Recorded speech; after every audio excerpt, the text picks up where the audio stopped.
Hi, my name is Carla Sonheim and welcome to Kids Art Week. Today we're going to do a project inspired by a master artist named Klee. And he was an artist who was born in Switzerland in 1879 and was working about 100 years ago in Germany. Here is an example of some of his work.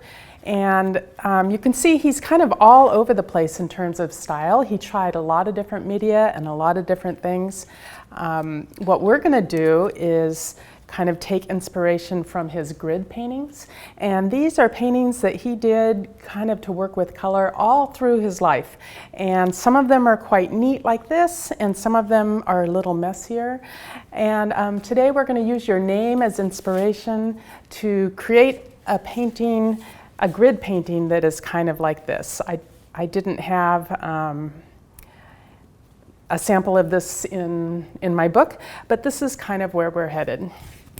So what you're going to need is some paper.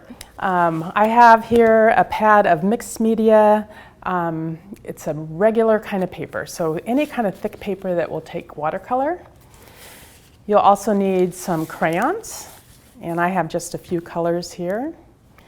You'll need a set of watercolors and a brush.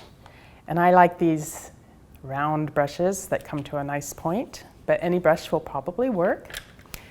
You might need a ruler if you want to, you don't have to. And then you'll need some water and a paper towel or a rag. So I'm gonna get started. So I have here my paper. And the first thing we're going to do is mark out a grid. Now I could use my ruler to do this if I wanted to, but I think I'm just going to do it freehand.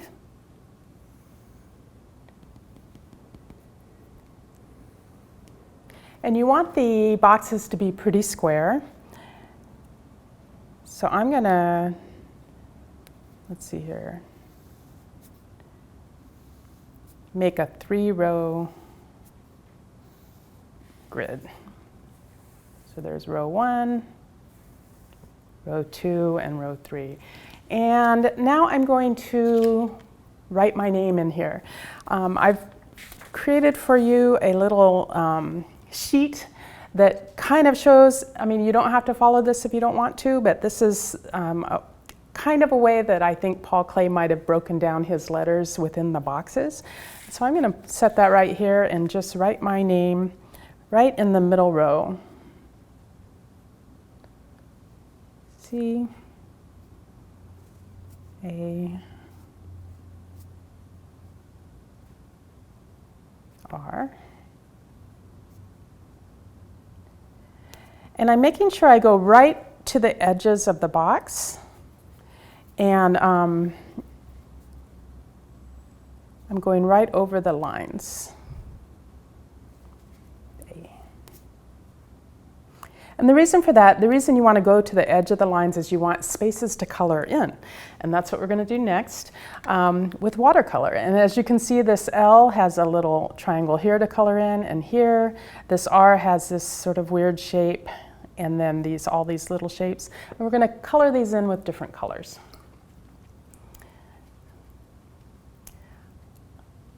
Now I like to use watercolors so that there's kind of 2 layers on top of each other, and we're going to do that today too, which means the first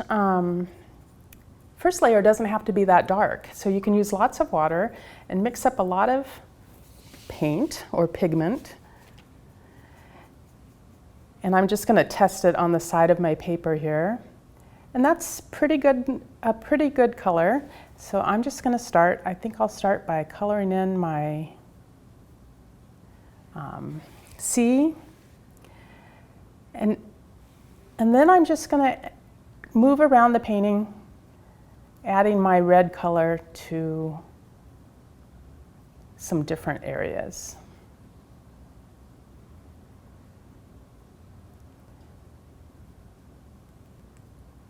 If you get too much paint on, for example, if it just is too wet, you can always wipe your brush off on your rag and then just pick it up a little bit and spread it around.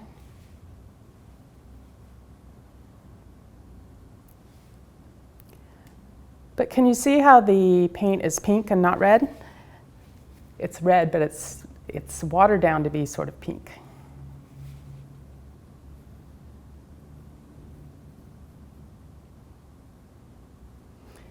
If you go outside the lines a little bit, don't worry.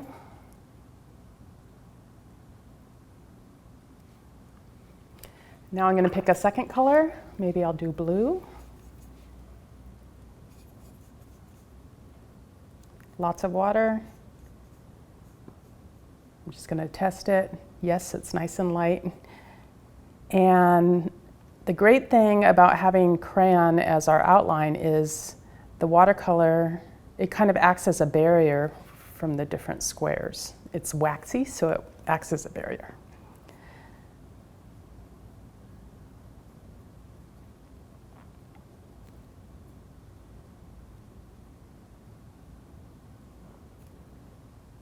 Oops. So I made a mistake. I'm just going to wipe my brush off, lift up that color a little bit, and then just continue and not worry about it.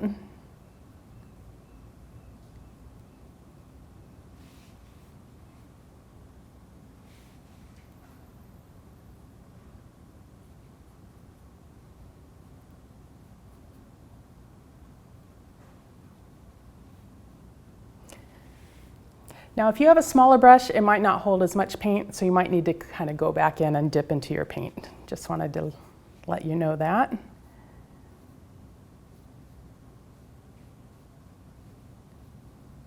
Okay, choose a different color, maybe green.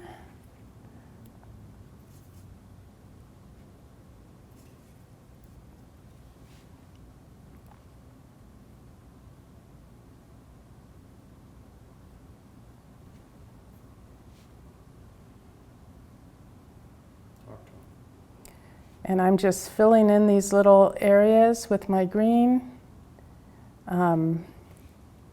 Again, I'm not too worried about it going over the lines a little bit. It won't show in the end, and if it does show, then it makes it a little bit more interesting.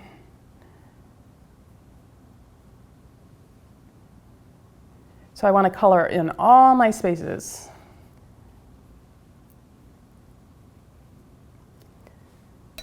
I'm going to go to an orange as my last color.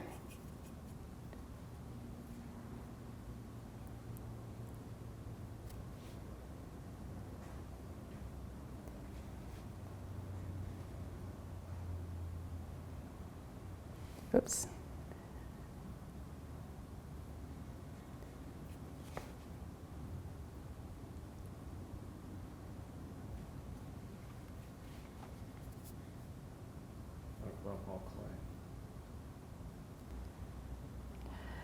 So it's really good to work and study the artists who've come before us, because they've worked out a lot of the things that already, and they can help us kind of have a shortcut.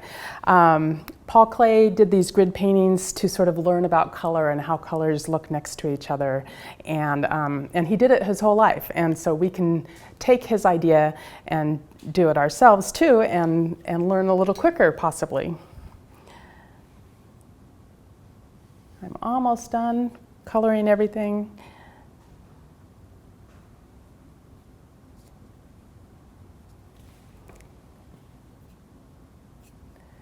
And then I'm going to have to let this dry, and I need to let it dry completely before I go to the next step. So I'm going to let this dry. If you're working along, you let it dry too, and when we come back, we'll go to the next step. Okay, so my painting is dry, and it has to be completely dry before you move to the next step, meaning I can put my hand on here and it won't be cold and it won't get wet on my hand. So the next step is to take yellow and go over the whole painting with just one color. And what that does is it helps make all these colors work together. Plus it'll shift the color a little bit, and you'll see what I mean in a minute. So I'm going to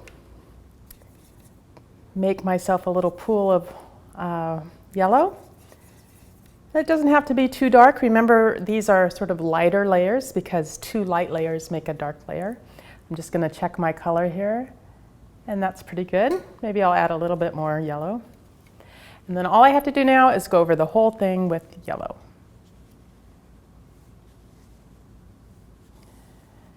And what happens is so cool. The blue turns green, and the pinks kind of turn orange, and the orange areas get even brighter.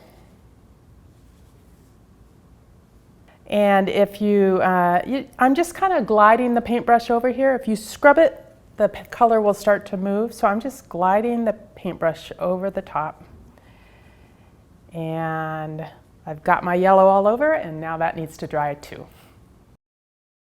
Okay, so it's dry again, and now as your last step, I had you use 2 different colors, one for the name and one for the outline, and now we're going to also layer on top of the crayon with 1 color. We did different colors for the paint boxes, and then we layered with 1 color, and now we're going to do the same with a darker crayon or a different color. I have a blue here that I'm going to see how that looks. And so I'm just going to go over now my lines that I had originally done. And again, it doesn't have to be too perfect. It's okay if some of the other lines show through.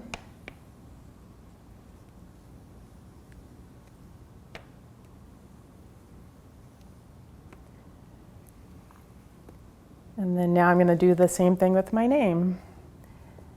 And the idea is that we want it to make it so that the name is somewhat hidden. And so you really have to kind of look hard to see it. So this is my finished one. I have a couple of other examples to show you. This one was made with a ruler, and it's the name of my 3 grandchildren, Liam, Ethan, and Ellie. So if you have brothers or sisters you want to add to this, or your mom and dad's name, or pet names, that's great. And then the last one is just a little Kim that I made earlier today. So I hope you enjoy this lesson. Remember that you're layering watercolors so they don't have to be too dark. Don't worry about mistakes. You can just let it dry and then keep going and have fun. And I can't wait to see what you post online.